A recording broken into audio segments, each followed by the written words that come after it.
In this session, I'll explain about transit assignment. Currently, our available data does not include transit data. Therefore, I'll describe the process of building a transit network and performing transit assignment, specifically focusing on buses. Building a transit network involves accessing the transit lane section in the network data edit under the main menu network. This is a feature for editing bus and railway routes. In this session, I will focus on creating bus routes and explaining the process of transit assignment, excluding railway routes. Currently, there are no editable transit lines in this project file. To add a new transit line, click Add and then Start.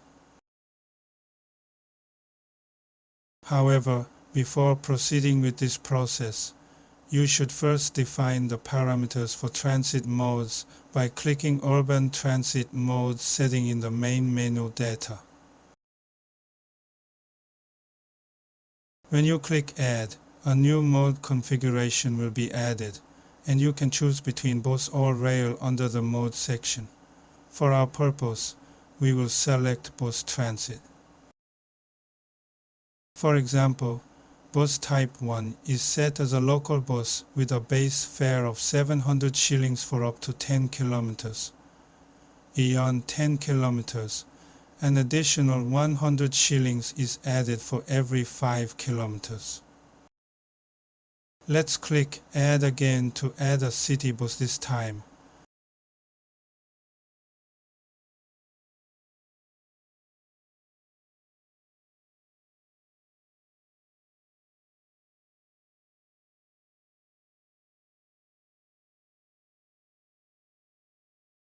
The DFP on the far right is an option to apply integrated transfer discounts.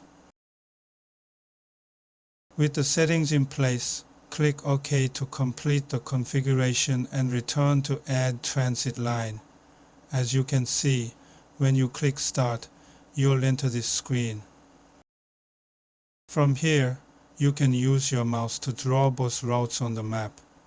The important thing to note is to avoid the zone centroids while drawing the transit route. Currently, when you click on a start point, you'll see a cross-hatched circle indicating that it's a bus stop.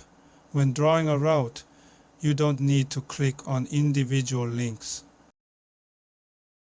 Instead, you can click at the location of the next bus stop, and the route will automatically connect.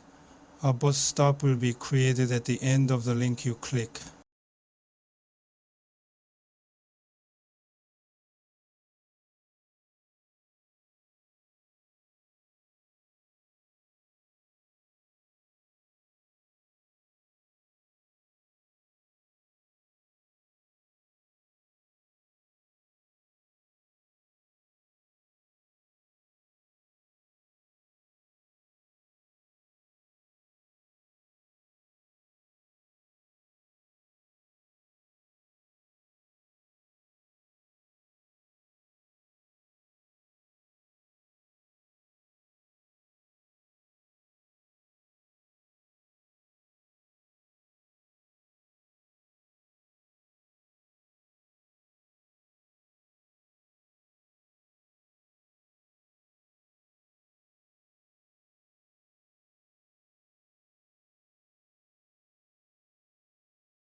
This method allows you to add bus routes, and for the opposite direction of the route, you can either click and specify it as shown, or if the forward and reverse routes are identical, you can check reverse here and click the reverse button on the right.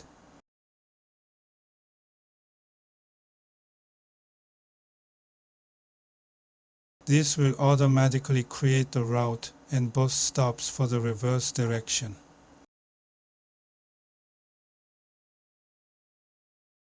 However, it's important to note that in cases where there are one-way roads on the bus route, automatic application may lead to errors.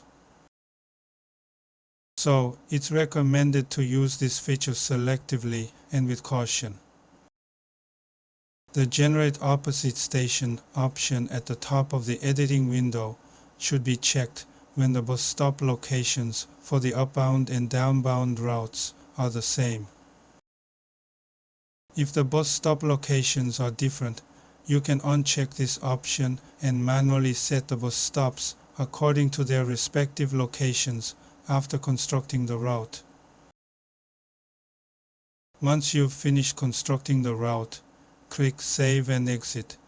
You will see that an urban transit info has been generated in the data table. From this window, you can edit the attributes of bus routes.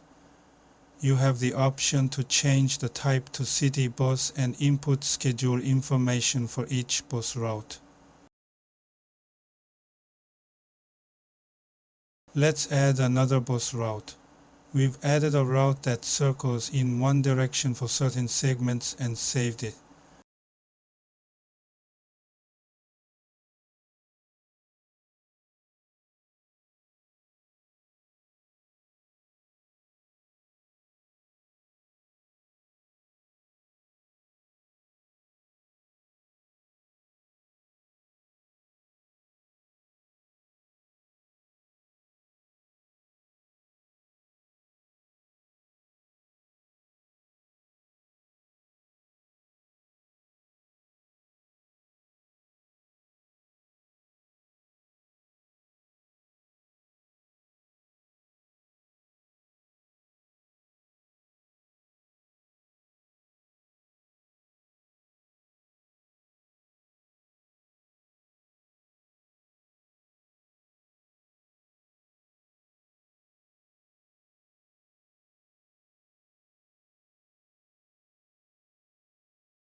Now, we have lane ID 1 and lane ID 2, both with the same attributes.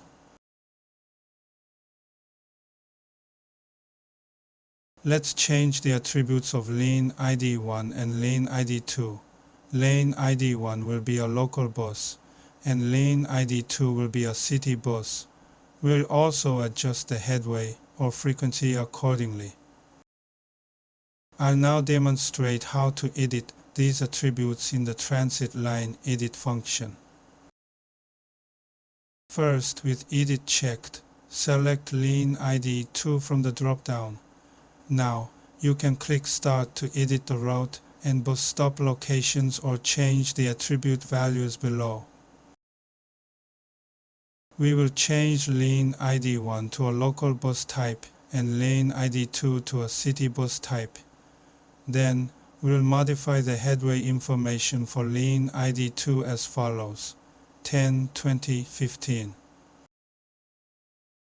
We'll also change the frequency for lane ID 2 to 40, 80, 120. Once you've made these changes, clicking End will update the attribute values. Now, let me show you how to perform transit assignment when you have added transit lines like this. Transit assignment is different from road-based assignments because it requires generating transit paths. To do this, place your cursor on transit path under the main menu path, and then click on Access Node Generator. You might receive a message asking you to run network data inspection again due to the network being edited, and the network data inspection window will open. Please select the link data with appropriate attributes and transit line data with the correct attributes. Afterward, click on Run to proceed. After confirming there are no errors, click Close. The screen should return to the Access Node Generator window. The boundary distance determines the range within which passengers can access transit stops. In other words, it defines how close to the zone centroid the stops can be considered accessible for passengers. This parameter helps control the walking distance between zones and transit stops. You can adjust the boundary distance based on your specific project requirements and considerations for pedestrian access. Generally, a walking distance of 500 meter to 700 meter is applied, and here we will use 0.7 kilometer. We will uncheck the using region code, which restricts the use of stops within the zone boundary range. The next step is to set the criteria for grading the walking access times to bus stops when there are multiple stops available within a zone. If you assign 5 grades and set the walking time for the closest grade stop at 3 minutes, the next one at 5 minutes, and so on, you can create these criteria.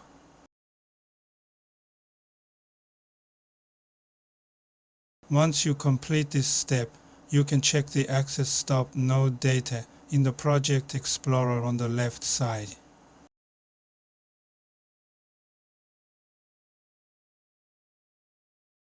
For example, node ID 586,151, which corresponds to Seocho-2, has 6 accessible bus stops, and one is grade A, the other is grade C. You can change the accessible node IDs as follows. Click on the path in the main menu, then select Transit Path and choose Access Node Editor. In the Access Node Editor, choose Bus Transit as the mode. Click on Zone and select Is to access the Seocho-2 zone. This will display the locations of accessible bus stops on the map, and you can review their detailed information in the sub-window. The detailed information displays access grades for 6 bus stops and the number of routes for each bus stop. If, among the bus stops, one is located far away and it's determined that they are more suitable for grade D access due to terrain conditions, you can make modifications as shown here. After applying the changes and exiting, you can see the updated information in the data table below. This is how you create accessible bus stops for each zone. The next step is to match the transit network with bus OD by running Transit Path Generator in the main menu Path and Transit Path.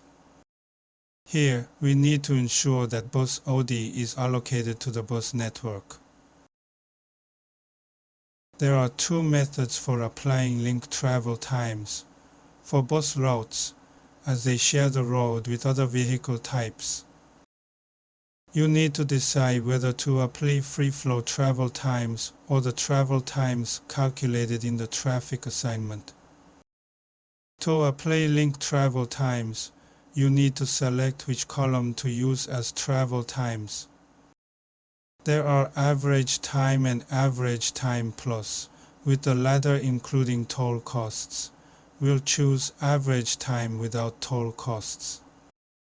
Once you have completed this configuration, click Next. The next step is to input the maximum number of alternative paths to search between single origin-destination pairs. In Korea, there can be up to 100 different paths in some areas. Since we have input only 2 routes, we will enter 2. The following section is for inputting the average dwell time at bus stops. You should enter the average dwell time for all bus stops, considering both the heavily used stops where buses dwell longer and the lightly used stops where buses pass through without stopping. We'll leave it at the default value for now. Below, you will configure how much to extend the search for possible routes beyond the shortest path when searching for accessible routes. The first parameter is for travel time, and the second one is for travel distance. We will input a maximum of 2 times for both. The section below contains the bus fare information, which we have previously entered. Click Run to continue. The transit path generation is now complete, and we can use the editor to review the details. Click on the main menu path, then select Transit Path, and then Transit Path Editor. For example, we can find a path from Seocho-2 to Cheongdam in this editor.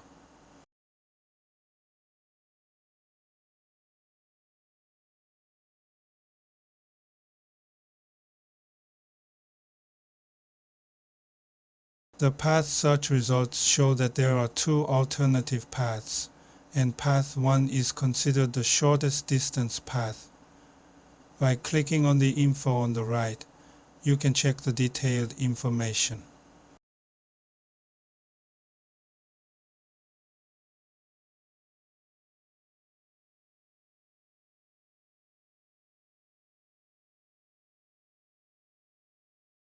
Next, I will explain the process of transit assignment. First, go to the main menu, click on Models, and then select Multimodal Assignment Models. As you can see on the screen, you need to decide whether you want to perform transit assignment simultaneously with highway assignment. If you already have the results of highway assignment, you can utilize the existing highway travel times, so there's no need to perform simultaneous assignment in that case. But now, I will select with highway assignment. The next step is define mode. Since we have already set up bus OD in the bus network for path generation, we will select all the modes for transit assignment and proceed to the next step. Under Assign method, you will find capacity adjustment factors, occupancy, and TC already entered. Just confirm these and proceed to the next step. The volume delay function is set to each link, and we will proceed to the next step.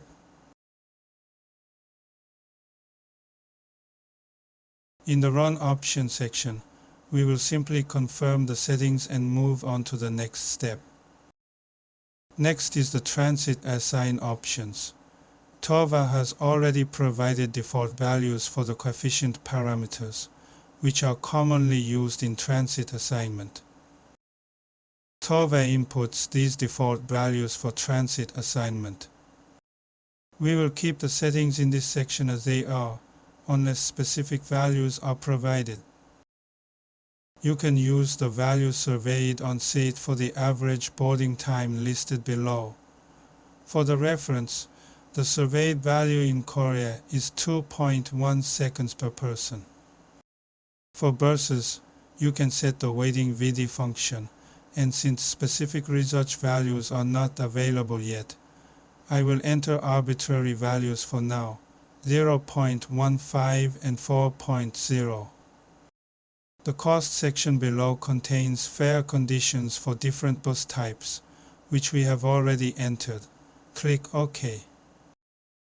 Next is the stopping criteria, which you can set the same way as for highway assignment.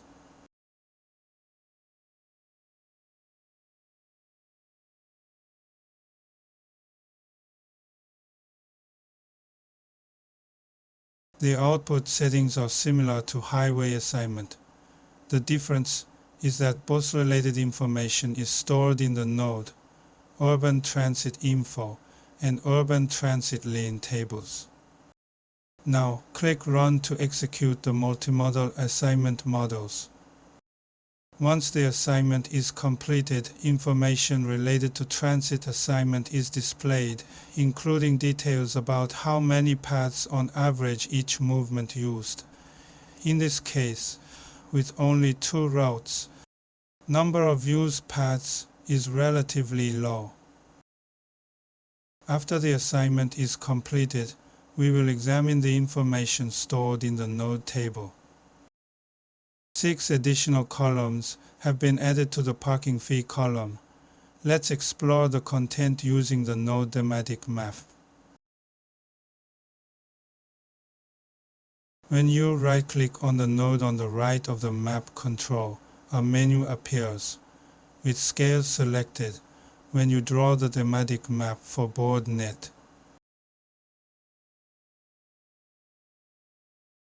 You can see that there are approximately 64 people boarding at this stop,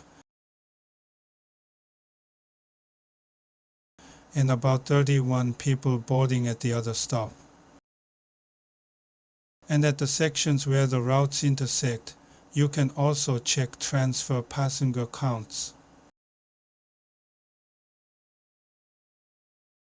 By selecting board transfer and clicking draw, you can see that approximately 85 passengers are transferring at this stop.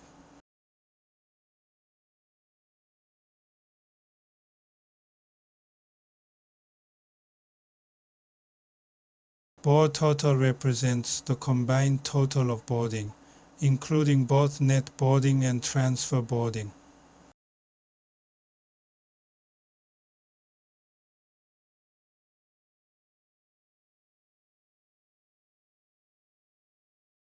You can use the Alight Net column to check the alighting passengers at each stop, and the highest alighting count indicates that approximately 127 passengers alighted at that stop. Similarly, when you choose Alight Transfer and click Draw, it shows you the number of transfer alightings at each stop.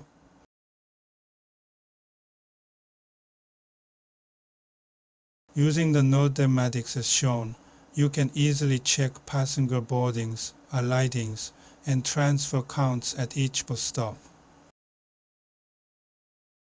In the data table space below, with urban transit info loaded, you can right-click your mouse to access various menus. Among them, clicking on lane themes will allow you to view the number of passengers by section for individual routes or for all routes, as well as passenger boarding and alighting counts at each bus stop. The numbers above and below the blue lines represent the passenger numbers, and the numbers inside the orange circles are the boarding numbers.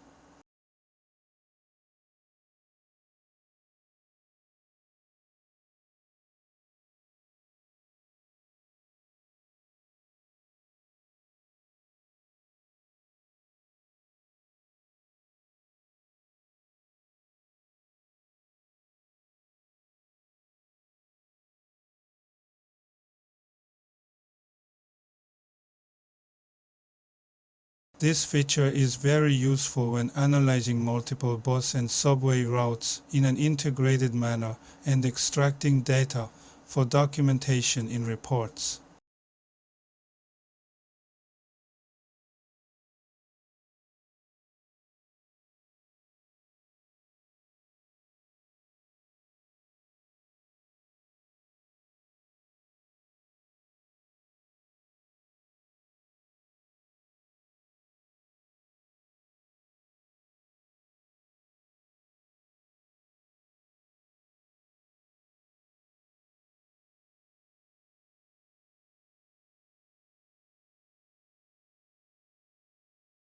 I will now explain how to perform transit route analysis in the Path Analysis section.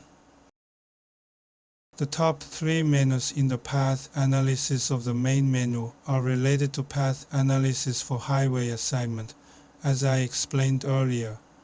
The two submenus below are related to transit path analysis.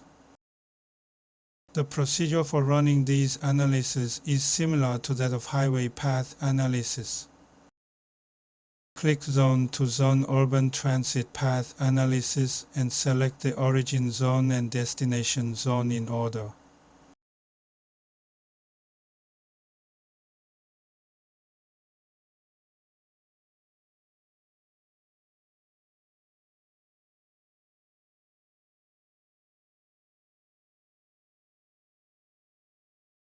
If there is a bus stop within walking range, the path will be displayed as shown below. If you check the label, you can see the trip volume.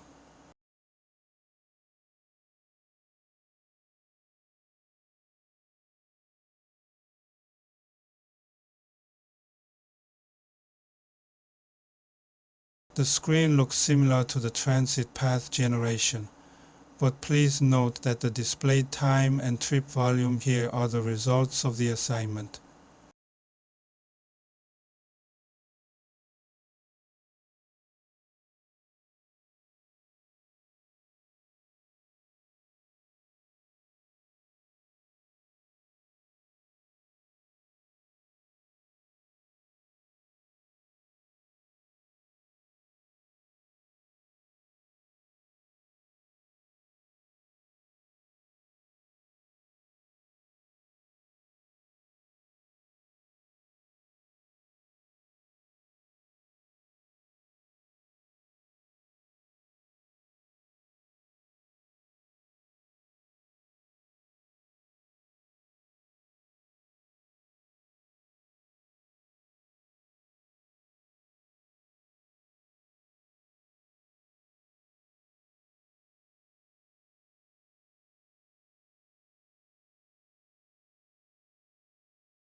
Next is the area-to-area urban transit path analysis.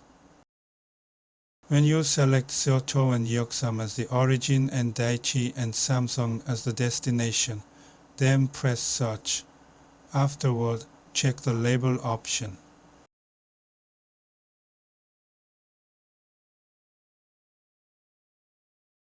Click Draw and you can see the bus trip volume between these areas.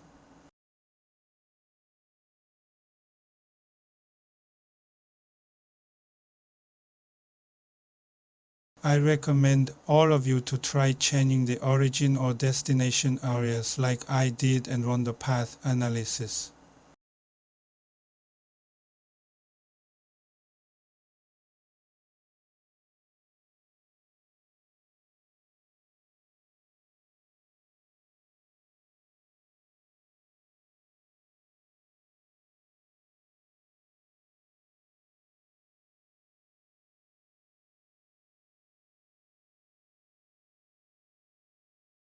I have provided explanations regarding the construction of a transit network, assignment methods, and the post-assignment analysis features, as well as the functionalities available in the data tables for public transit.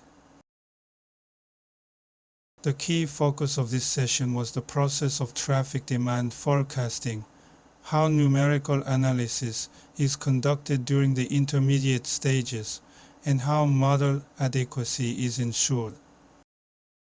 The session on public transit was provided as supplementary information. Until now, I have explained traffic demand forecasting using the TOVA program as an example. Please note that the program differences aside, the concepts we've covered, such as network calibration processes and assignment procedures, are essentially the same for other programs used in traffic demand forecasting. I'm done with the TOVA program traffic assignment demonstration. Thank you.